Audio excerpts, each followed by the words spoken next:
state of Israel.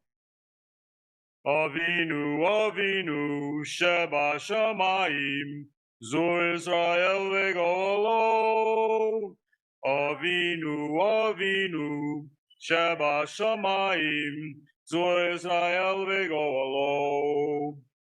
Avinu Sheba Shamayim, stronghold and redeemer of the people Israel. Bless the state of Israel, that it may be the beginning of our redemption. Shield it with your love. Spread over it the shelter of your peace. Guide its leaders and advisors with your light and your truth. Help them with your good counsel. Strengthen the hands of those who defend our holy land. Deliver them, crown their efforts with triumph. Bless the land with peace and its inhabitants with lasting joy. And let us say, Amen. Amen. Now we'll have a prayer for the hostages, be led by Arie Zmora.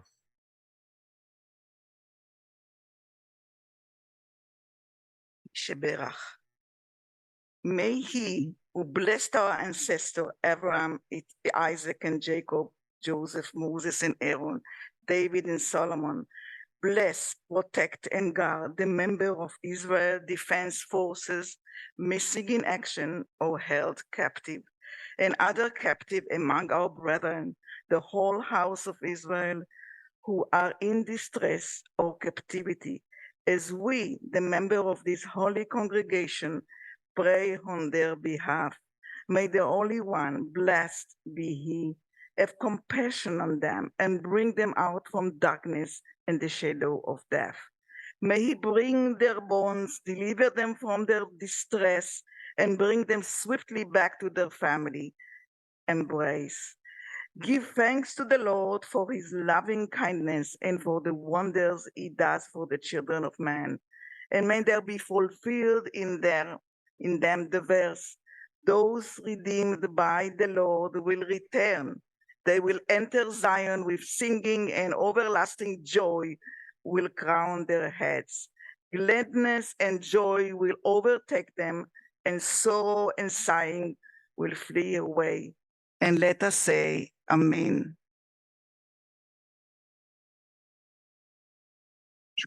And now we will hear from Professor Arie Zmora, who's spoken to us over these last weeks about some of the different tragedies, different stories from October 7th. But then this morning he will share with us the story of the defense of Mifalsim.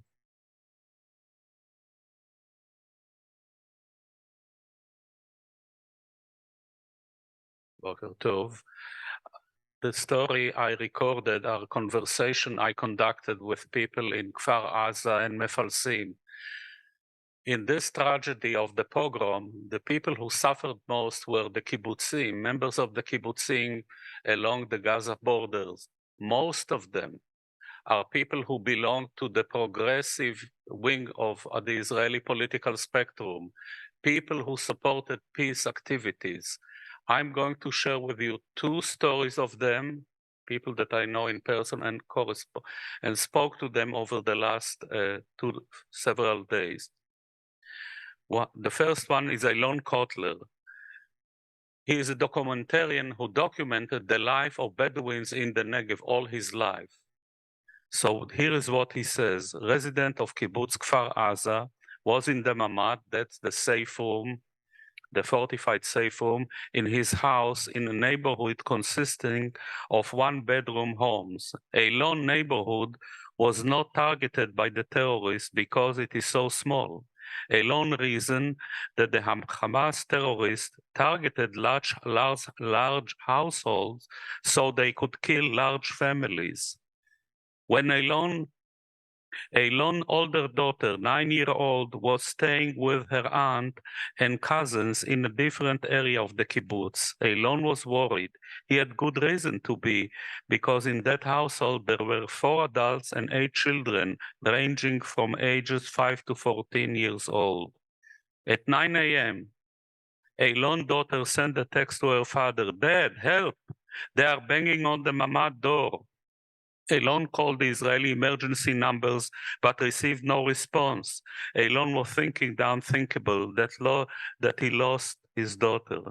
It took 20 hours for the military to come and rescue Elon, his daughter and his sister, her husband and her kids. Miraculously, they withstood the attack by keeping the mamad door closed.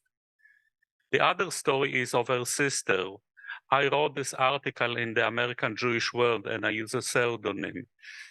And Yarden Kotler, she's an advocate for human rights for Palestinians in front of the Israeli Supreme Court.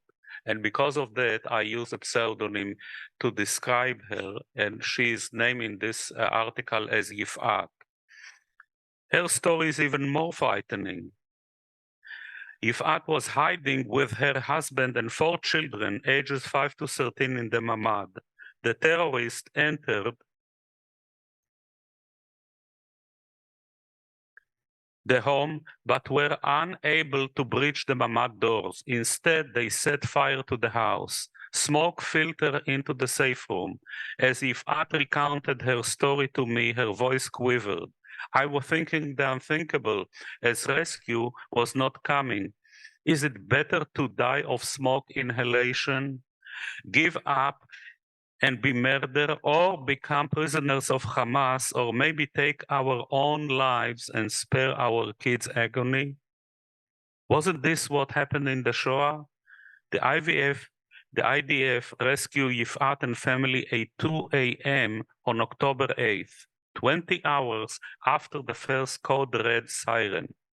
As they walk among the bodies of the kibbutz members, Yifat, 5-year-old daughter, asked her mother, "Mom, did this really happen?" Yifat answered, "Yes, my dear." As she reflected on the horror, Yifat concluded what we experienced was the Shoah on live stream. Elon Kotler summed up his horrific experiences. We hope to return, but can it really happen? The last story I heard bring a tearful smile.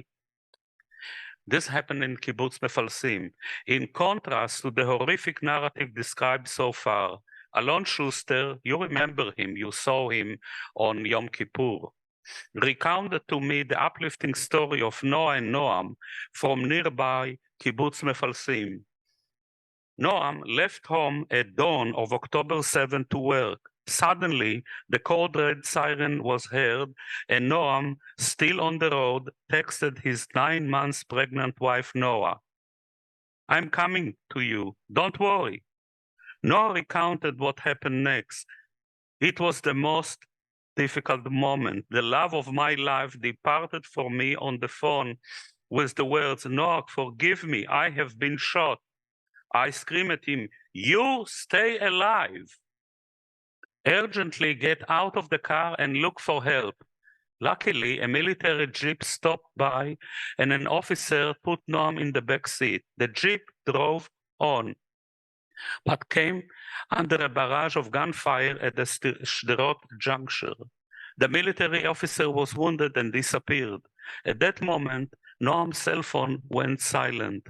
Noah, alone at home, then got the message that terrorists breached the kibbutz security perimeter, and Noah ran to the mamad. Suddenly, Noam called her again, recounting that the military officer disappeared. Noah screamed, "Put your hand out of the car window." Noah called the police and ambulance services, no response. Suddenly, in this distress, Noah's water broke. Alon recounted how an ambulance arrived and managed to safely transfer Noah to the nearby hospital in Ashkelon. Concurrently, Shlomi, another member of Kibbutz Mefalsim, returned from Ashkelon, got a message about Noam's critical situation. Shlomi, armed with guns, fought off a Hamas ambush and found Noam in the back seat of the jeep. He rushed Noam to the hospital in Ashkelon. Noam was in critical condition, underwent surgery, and was sedated in intensive care for a week, but has since recovered in the hospital.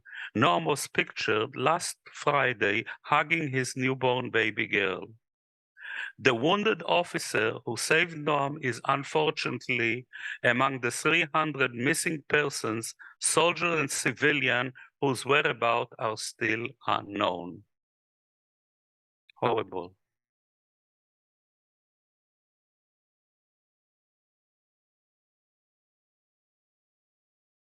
I would like to add one more thing. These people are destitute. They are refugees in their own homeland. There is a site to contribute and help them, and I will forward to you as you ask. Thank you.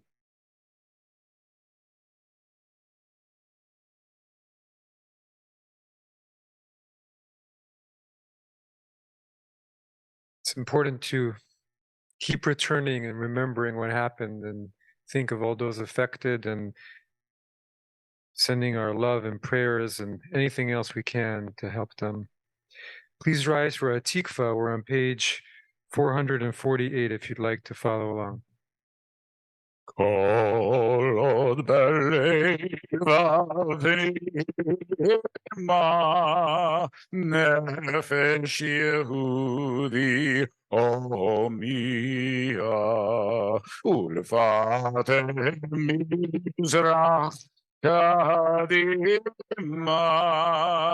עין לציון צופיה עוד לא עמדה תקוותנו, התקווה בת שנות 2000, להיות עם חופשי בארצנו, ארץ ציון וירושלים, להיות עם חופשי בארצנו, ארץ ציון וירושלים.